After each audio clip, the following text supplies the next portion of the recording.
Saludos a esa gente bonita, amante de la historia. Por aquí Rubén González Barrios. Vamos a hablar rápidamente sobre la batalla de las Queseras del Medio, librada el 2 de abril del año 1819 por el centauro del llano José Antonio Páez en contra del capitán brigadier, líder realista Pablo Morillo.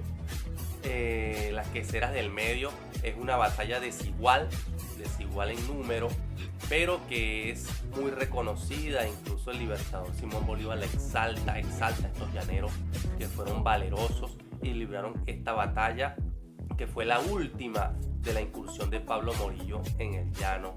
Ya para febrero el libertador, que era el presidente de la República de Colombia en Angostura, Páez se encontraba por los llanos, tenía la orden de no librar combates para preservar a los soldados, sino resistir. Páez tenía la estrategia de hacer marchas y contramarchas. En este caso, el propósito era cansar al enemigo, cansarle los caballos, agotarle los recursos, en este caso provisiones, comida, y cansar a los soldados. Marchas y contramarchas, huidas, para que fueran perseguidos y así ir debilitando al enemigo. El libertador dejó encargado de la presidencia de la República de Colombia en Angostura a Francisco Antonio Sea y se dirige hacia los llanos para encargarse personalmente de la estrategia militar de los llanos.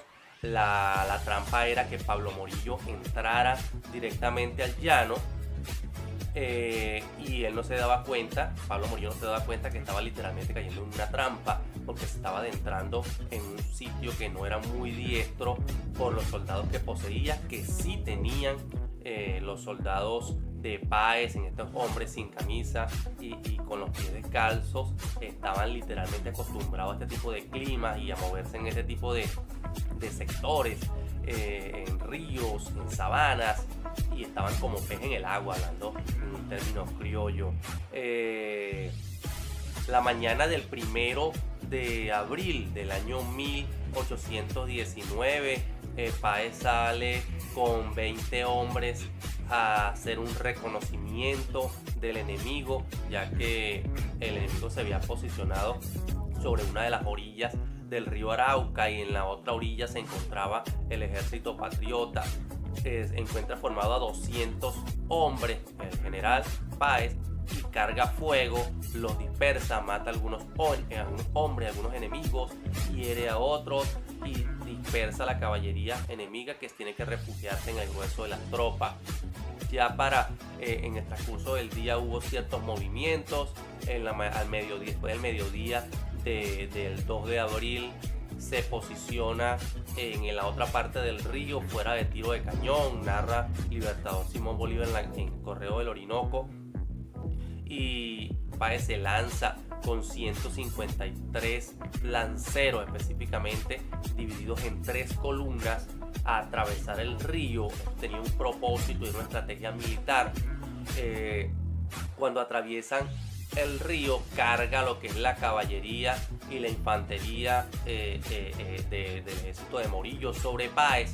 Dice el Correo del Orinoco que era un fuego horroroso que recibió Páez allí cruzando el río.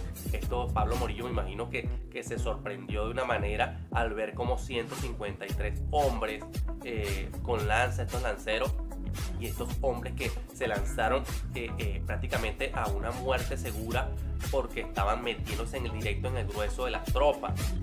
Arremete con el fuego. Páez se finge derrotado, un piquete de cazadores defendiendo la orilla.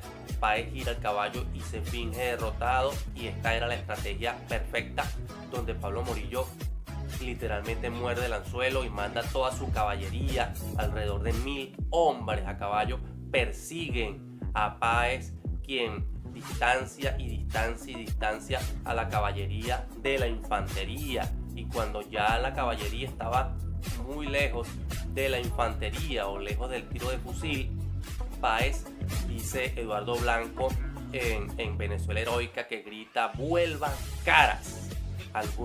Algunos historiadores dicen que no gritó vuelvan caras, sino vuélvanse carajo, como dice popularmente en el llano.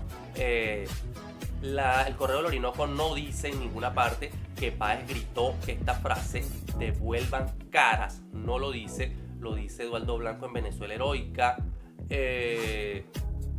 Normalmente si Páez lo dijo o no lo dijo no es el meollo del asunto, sino lo que ocurrió realmente en esta como de una forma tan precisa estos hombres logran girar los caballos y atacar de manera de frente a los enemigos, echando por el piso a la primera fila, a la segunda, a la tercera, a punta de lanza. Estos hombres bizarros logran acabar, 153 hombres logran acabar a toda esta caballería realista que la mayoría quienes se encontraban en la parte de atrás se devuelven precipitadamente para buscar refugio en su infantería.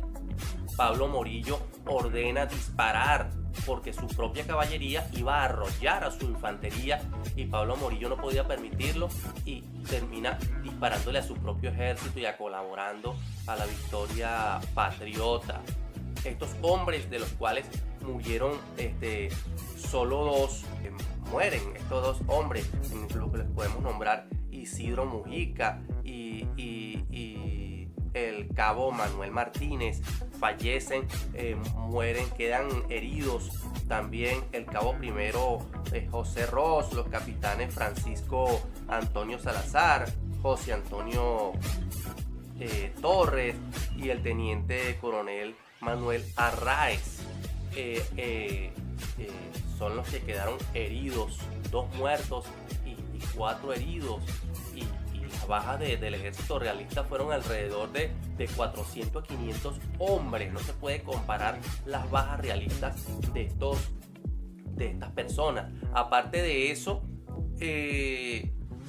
Pablo Morillo, cuando refiere al ministro de Guerra del Reino Unido esta batalla, él altera justamente los números, dice que eran 700 hombres, que les mataron a 500, incluso José Domingo Díaz también altera los números, me imagino, para no colocar tan vergonzosa la derrota y para exaltarse. Incluso después Pablo Morillo también le afirmó al rey que le entregara un Páez y unos lanceros y ponía a Europa a sus pies. Estos hombres, de los cuales muchos participaron en la batalla de Carabobo, podemos nombrar a Pedro Camejo, que era uno de los lanceros que también se lanzó al río, Juan José Rondón, de los cuales estos lanceros, 153 lanceros, 3 están en el Panteón Nacional. Podemos nombrar a Rondón y a Camejo. Muchos de estos hombres pelearon en la batalla de Junín, en la batalla de Ayacucho. Incluso algunos de estos 153 hombres pelearon en contra del general Páez en lo que fue la guerra federal del general Ezequiel Zamora. Hubo un último hombre que quedó al final, que murió en 1857. De los que participaron fue José de la Cruz Paredes.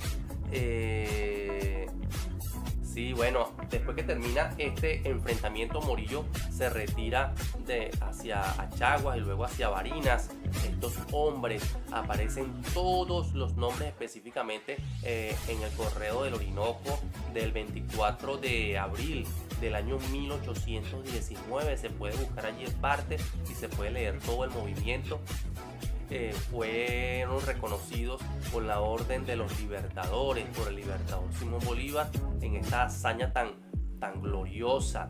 Ya Morillo había sido derrotado en este escenario y no iba a volver a intentar. Incluso esta batalla sirvió de base como para iniciar lo que son los movimientos hacia la Nueva Granada, la independencia de la Nueva Granada, que culminó en la batalla de Pantano de Vargas, batalla de Boyacá, y que independizó la Nueva Granada en su totalidad.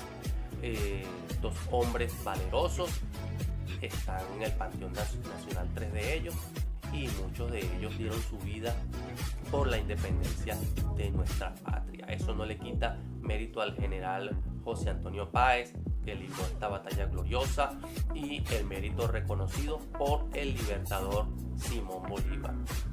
el 3 de abril el Libertador eleva y reconoce y escribe este parte de guerra que posteriormente se publica el 24 en el Correo del Oriente. Se les quiere para todos ustedes, se les quiere. Aquí les coloco mis contactos, me pueden escribir por allí al privado y bueno, pronto les estaré respondiendo. Se les quiere muchísimo. Rubén González Barrios, docente del municipio Pascatillo, Santa Lucía, Estado Miranda. Saludos, me despido de ustedes y se les quiere. Chao.